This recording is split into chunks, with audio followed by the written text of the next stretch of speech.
INS Vikrant is an Indian aircraft carrier, also known as Indigenous Aircraft Carrier 1, which completed its maiden sea trials in the month of August 2021. And when the carrier completed its maiden sea trials, some Pakistani defense experts claimed that the Pakistani JF-17 with the Chinese CM-400 can destroy INS Vikrant in the situation of war. So today we will discuss the possible situations in the claim. The carrier has the capability to carry around 36 to 40 aircrafts on it, out of which 26 will be fixed-wing attack aircrafts and 10 will be different types of helicopters like the Russian Ka-31 for AWACS role, MH-60R for anti-submarine role and HAL Dhruv for replenishment roles. The carrier is equipped with 64 Barak 8 missiles, 4 Otobreda 76mm cannons and 4 AK-630 close-in weapon systems, and the carrier is equipped with ELTA ALM-2, 248 ASA radar, which has a radar range of 450 km for high-altitude aircrafts and can guide missiles to their targets. And also the carrier is equipped with a secondary Selex RAN 40L radar which has a range of 400 km. If the carrier battle group of INS Vikrant is kept same as that of INS Vikramaditya, then it would consist of 2 Kolkata class destroyers, 2 frigates either Talwar class or Shivalik class, 1 Kamotor class anti-submarine ship, a nuclear SSN Chakra 3 and Vikrant itself. The aircraft is capable to carry various ammunitions with itself, like air-to-air, air-to-ground and anti-ship missiles. The main armament for anti-ship roles, which it would carry, is the CM-400 AKG for anti-ship roles.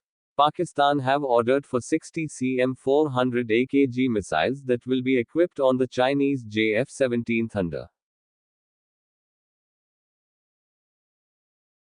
If we consider the carrier battle group of INS Vikrant, then the total missile capacity of the CBG will be 2 Kolkata class ships will have 64 Barak 8 missiles combined, 2 Shivalik or Talwar class frigates will also have 64 Barak 8, 2 Kamotor class corvettes with combined 32 Barak 8 or VLSRSAM, and the Vikrant with 64 Barak 8. With all these complements, the entire battle group will be able to carry around 224 SAM missiles.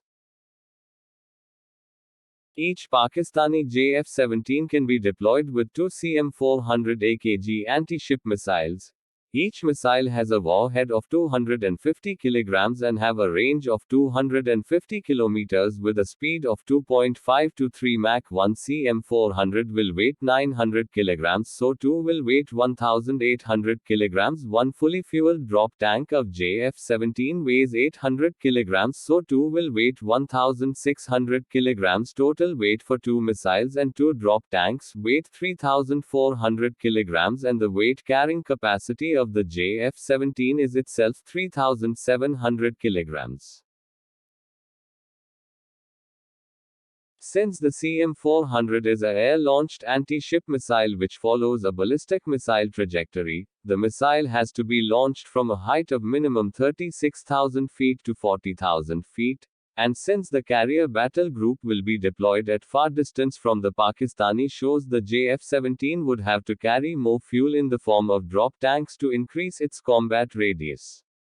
Because in that environment, mid-air refuelers will be a sitting duck target for any Indian SAM missiles. And also for the JF-17 to reach to that height with such heavy missiles, the JF-17 would have to carry all of its 3 drop tanks, or at least 2 drop tanks, because the Russian RD-93 engine is not so fuel efficient. And even when it is used with the normal weapons, it emits black smoke, which is a clear indication of incomplete combustion of fuel. And if the JF-17 wants to ascend fast in the air with greater maneuverability, it will not be able to carry any BVR missile.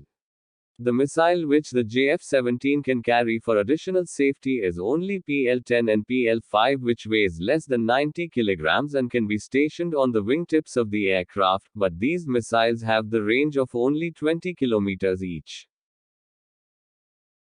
If war breaks out and if Pakistan decides to destroy the Indian aircraft carrier with all of its CM-400 AKG missiles, Pakistan would have to take 30 JF-17 for 60 missiles for the mission, as the missile is only compatible on the JF-17 and no other aircraft in the Pakistani inventory can use it. And Pakistan can also launch additional JF-17 to perform the role of BVR capability, with each JF-17 carrying one anti-ship missile other than CM-400 each. And from the Indian side, we will have one aircraft carrier, two destroyers, two frigates, two anti-submarine ships, and one SSN, a diesel-electric submarine, and 30 MiG-29 of future TED-BF aircrafts. On looking at the combatants, we can make around 3 cases. All of the JF-17 which would carry the CM-400 AKG missiles would have to ascend to the height of 36,000 to 40,000 feet, and then launch the CM-400 missiles. Since the range of the Chinese missiles is maximum 250 kilometers, the Pakistani JF-17 would have to come at least 170 to 190 kilometers closer to Vikrant so that the missile could be able to do some maneuvers to dodge the Indian Barak 8 missiles.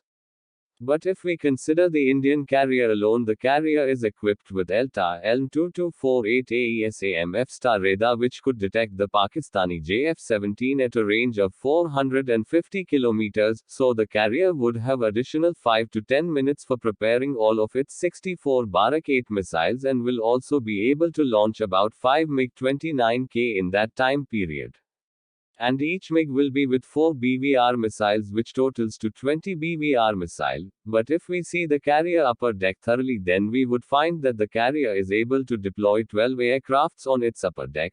Since we are considering the situation of war, then the aircraft carrier would launch as much as 7 to 8 fighter in the meantime when the JF-17 will be approaching the carrier, and if the carrier keeps on launching the MiGs, and if we consider the 60% availability rate of MiG-29K, then 18 aircrafts could be launched out of the total 30 MiG-29K deployed on the carrier. And if these 18 aircrafts combinedly carries just 2 BVR per aircraft, then the total would be 36 missiles, which would be sufficient for the carrier and its aircrafts to destroy the entire package of 30 JF-17 with CM-400. Because they would not have air-to-air missile, and the Pakistani JF-17 will be just left with their guns, which can definitely not take place for a BVR missile. Thank you for visiting our channel. Please stay tuned for the second part of the video. Like and share the video, and also subscribe to the channel so that you do not miss the second video.